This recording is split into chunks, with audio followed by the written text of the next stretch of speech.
Жаңа карточканы қалай тіркейміз? Ең бірінші, карточкаңызды удалить етпестен бұрын, срок өтіп кеткен карточкаңызды удалить етпестен бұрын, жаңа карточкаңызды тіркеп алуыңыз қажет. Жеке кабинетке өтеміз. Мына бірінші жолақ тұр ғой, грузовиктердің астынан кейінгі. Осы батырманы басамыз. Бастық. Бұл жерде үшінші жолақ, яғни 0-дан кейінгі екінші стрелка тұр ғой, мына. Осы стрелканы басамыз. Бұл жерде біздің ескі карточкамыз жазылған. 4290 деген бұл менің срогі өтіп кеткен ескі карточкам. Маған ең алдымен жаңа карточкамды тіркеу қажет. Ол үшін мына қызыл плюс батырмасын басамыз.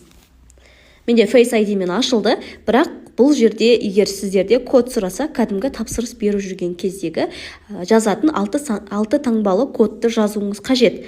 Мына жерге ең астында карточка номерін жазу керек. Мен ставить етем.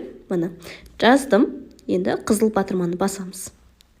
Бұл жерге карточканың данныйларын жазамыз. Бірақ бір ескерту бар. Егер сіз бұрынғы карточкаңызды қандай атпен жаздыңыз, ол сіздің атыңыз болсын, немесе күйеуіңіздің, досыңыздың аты болса, мына жерге бұл карточка оған тиесілі болмаса да, осы сол кісінің атын жазуыңыз қажет.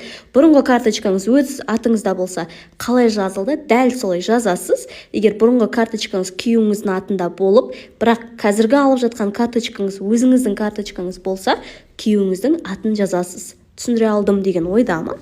Менің бұрынғы карточкам өзімнің атымда, және ол барлығы бас әріппен жазылған. Мен дәл солай жазамын. Мына жаздым. Енді карточканың срогын жазу керек. 10 ай 2024. Ой, кешіріңіздер. 10 ай 2024-ке дейін. Мына таңдадық. Осы батырманы басып сақтаймыз.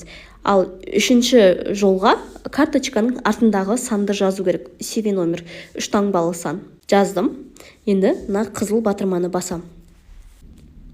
Мына бізде екі карточка шықты. Біреуі жаңа карточкамыз, ал біреуі срок өтіп кеткен карточка. Әзірге осы видеода көрсетілгенде жасап қойыңыздар, ал келесі видеода ескі карточканы қалай удалить етеміз, сол туралы көрсететін боламыз. Ақпарат пайдалы болды деген үміттеміз, достарыңызға тарата отырыңыз.